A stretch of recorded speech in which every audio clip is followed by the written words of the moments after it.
Are companies adapting fast enough to the digital world, and what does this mean to the digital savvy Filipino? These topics and more on today's Ayala POV. I'm Pinky Webb, and this is Ayala POV, where we never stop sharing insights and predictions of today's thought leaders, making them more accessible for every Filipino. Today's topic is the risk in the age of disruptive technology, and with us today to share his point of view as someone who is heading the sphere of digital transformation in the region, the CEO of Dentsu Aegis Network Southeast Asia, Mr. Donald Lim. Hi, Donald. Hello. Again. Good to see you again. Good to see you too. So, Donald, you literally just gave a talk on this topic on the at the Ayala Group Corporate Governance and Risk Management Summit. We wanted to kind of of course, break this down in its most layman form, of course, without losing the details. So let's start with this. You mentioned something about the new digital economy, one that has to be collaborative. You talked about different industries such as hotels, how Airbnb came about, or Apple disrupting their categories. So here's the thing, if you were to explain it to a 7-year-old, how would you explain collaborative economy? Collaborative economy. So I'm imagining my kid right now. So I think collaborative economy is all about empowerment. It's all about telling them not only to be a consumer, but to be a producer as well. It's what they call the rise of a prosumerism. They don't have to buy products. They can create their own. So we're seeing, for example, in marketing, there's what you call, before there was mass production, then customization. Now it's what you call personalization. Every product is created for them. So you ask them, actually, sometimes if you work with a very young kid, they would say, no, I don't want to adjust to whatever's given to me, but I want something that is really tailor-fitted for me.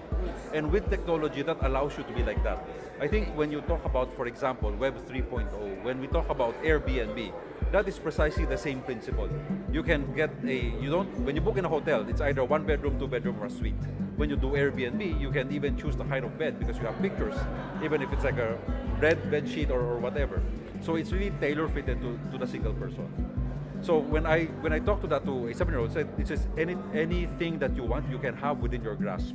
And at the same time, if you're in business, you can do anything that you can, because there will always be someone out there who would be needing your services. That's collaborative economy. But I wanted to dive deeper, Donald. You cited a lot of examples on customer service. Small or big brand blunders can simply be narrated on social media just like that.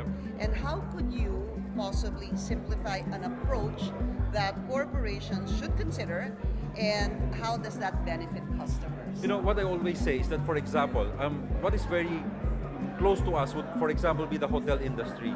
Because what I said earlier, the new stars are the social stars.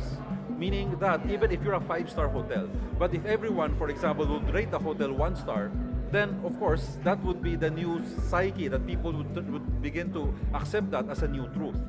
However, social, while it is an equalizing factor between industries and the consumer, it also allows industry to be more transparent and to be more truthful.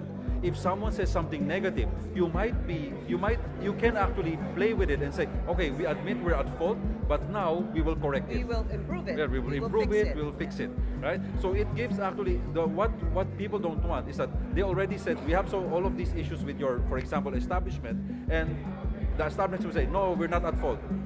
Right? If you own up to your weakness, then you would say already that maybe you can give us an idea, or maybe you can work with us, right? It will help us improve.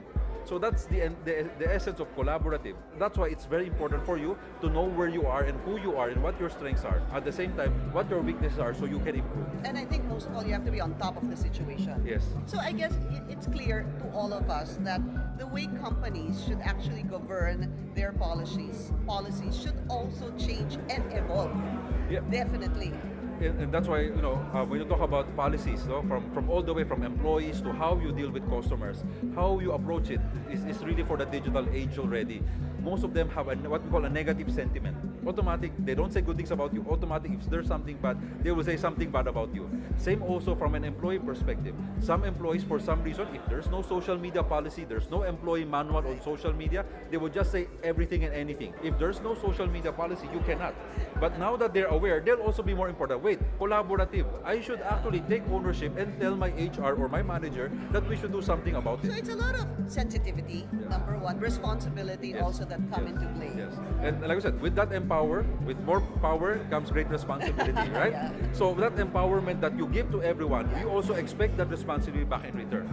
You have to be responsible in making sure that people around you are responsible. You should not be sharing what shouldn't be there. And when you share fake news, when you promote something that's not good, then it also reflects not only you, but also the institution that you represent. Donald, thanks a lot. Thank you so much Thank you. for helping us simplify the idea of the digitally transformed world. I think, of course, we have better grasp now of how companies adapt to the digital trends and how that affects really everybody. Good talk. Thank you so much. And of course, that ends today's Ayala POV and the first of many episodes. Stay tuned for our next episode during the next Ayala Group Summit. This is Pinky Webb for Ayala POV, where we never stop sharing progress to every Filipino.